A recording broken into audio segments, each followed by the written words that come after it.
மின்சார வாரியம் தொடர்பான வெள்ளை அறிக்கையில் தாவேகா அரசு செலவினத்தை காட்டாதது ஏன் என திமுக முன்னாள் அமைச்சர் செந்தில் பாலாஜி கேள்வி எழுப்பியுள்ளார்.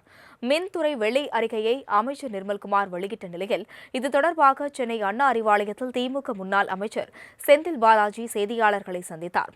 அப்போது பேசிய அவர் உயரழுத்த நிறுவனங்களின் மின் நுகர்வு பற்றி அமைச்சர் ஏன் வெளிப்படையாக கூறவில்லை என்றும் மின் கட்டணத்தை உயர்த்தவில்லை என்றால் எப்படி நஷ்டம் ஏற்பட்டது என்றும் கேள்வி எழுப்பினார். அப்போ நம்ம உற்பத்தி அதிகரிக்கின்ற பொழுது அதற்கான செலவினங்கள் நமக்கு உறுதியாக கூடும். இந்த தேவைகளை பூர்த்தி செய்வதற்காக வெளிச்சந்தையில் நாம் மின்சாரத்தை கொள்முதல் செய்கின்ற பொழுது அதற்கான செலவினங்களும் நிச்சயமாக கூடும். இதை அந்த வெள்ளை அறிக்கையில் வெளியிட்டிருந்தால் மிக சிறப்பாக இருந்திருக்கும்.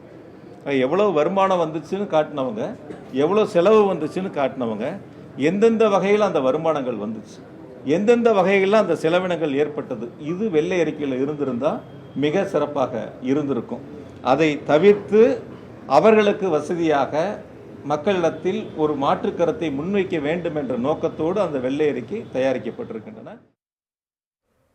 திராவிட மாடல் அரசின் திட்டங்களுக்கு ஸ்டிக்கர் ஒட்டுவது போல பணி நியமன ஆணை வழங்குவதிலும் தாவேகா அரசு ஸ்டிக்கர் ஒட்டியுள்ளது என சாடிய செந்தில் பாலாஜி, திமுக ஆட்சியில் நடந்த தேர்வில் வெற்றி பெற்றவர்களுக்கு தான் பணி ஆணை வழங்கப்பட்டுள்ளதாகவும் ரீல்ஸ் போட்டு மக்களை ஏமாற்ற வேண்டாம் என்றும் பணி ஆணை தொடர்பாக உண்மையான தகவல்களை வெளியிட தயாரா என அமைச்சர் நிர்மல்குமாருக்கு செந்தில் பாலாஜி கேள்வி எழுப்பியுள்ளார்.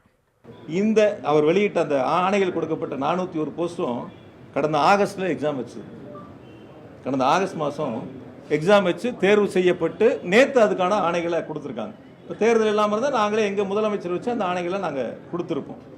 அதை ஏதோ அவங்களே டிஎன்பிசிக்கு அனுப்பிச்சு அவங்களே வெளிப்படைத்தன்மையோடு எடுத்ததை போல் அவங்களே எந்த விதமான இது இல்லாமல் ரீல்ஸ் வரைக்கும் அந்த லெவலுக்கு அவங்க எடுத்துக்கிட்டு போயிருக்காங்க. முதல்ல அவர் கொஞ்சம் உணரணும், அதாவது யதார்த்த நிலையை உணரணும். எந்த அரசியல் நடந்துச்சு, எப்படி நடந்துச்சு, அது எப்போ நடந்துச்சு, இப்போ நம்ம அதை எப்படி கொடுக்குறோம் அப்படிங்கிறத கொஞ்சம் ஒத்துக்கணும் அவங்க. ஆனால் ரீல்ஸ் மட்டும் நீங்கள் எதை கொடுத்தீங்க, வெளிப்படைத்தன்மையோடு செஞ்சீங்கன்னு தயவு செஞ்சு மக்கள்கிட்ட ஏமாத்துற மாதிரியான ஒரு செய்திகளை போட வேண்டாம் அப்படிங்கிறத என்னுடைய வேண்டுகோள்.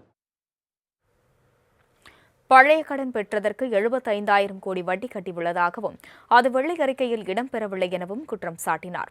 திமுக ஆட்சியில் ஆண்டிற்கு மின்சார வாரியம் 15,000 கோடியை வட்டியாக கட்டியுள்ளோம் என்றும் சிக்கனமான நடவடிக்கையால் ஆண்டிற்கு 1,200 கோடி சேமித்ததாகவும் தெரிவித்தார். ஒரு வருஷத்துக்கு நான் அப்பவே சட்டமன்றத்தில் சொன்னேன், 1,59,000 கோடி கடன் இருக்கு, ஒரு வருஷத்துக்கு ஏறத்தாழ 15,000 கோடி மின்சார வாரியம் வட்டி மட்டும் செலுத்துது அப்படின்னு சொல்லி சொன்னேன். இப்போ 5 வருஷத்துக்கு மின்சார வாரியம் இந்த 1,59,000 கோடிக்கு வட்டி கட்டியிருந்தால் எவ்வளோ வரும்னு கணக்கு பாருங்கள்.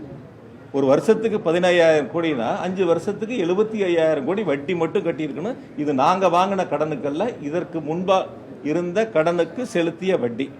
அப்போ எவ்வளோ 5 வருஷத்தில் வட்டி கட்டணும் அப்படிங்கிறத அந்த வெள்ளை அறிக்கையில் இப்போதைய அமைச்சர் வெளியிட்டு இருந்தாருன்னா உங்களுக்கும் தெரிஞ்சிருக்கும், எங்களுக்கும் தெரிஞ்சிருக்கும், நாட்டு மக்களுக்கும் தெரிஞ்சிருக்கும். அதை அவங்க அதில் மறைச்சிருக்காங்க, சொல்லலை.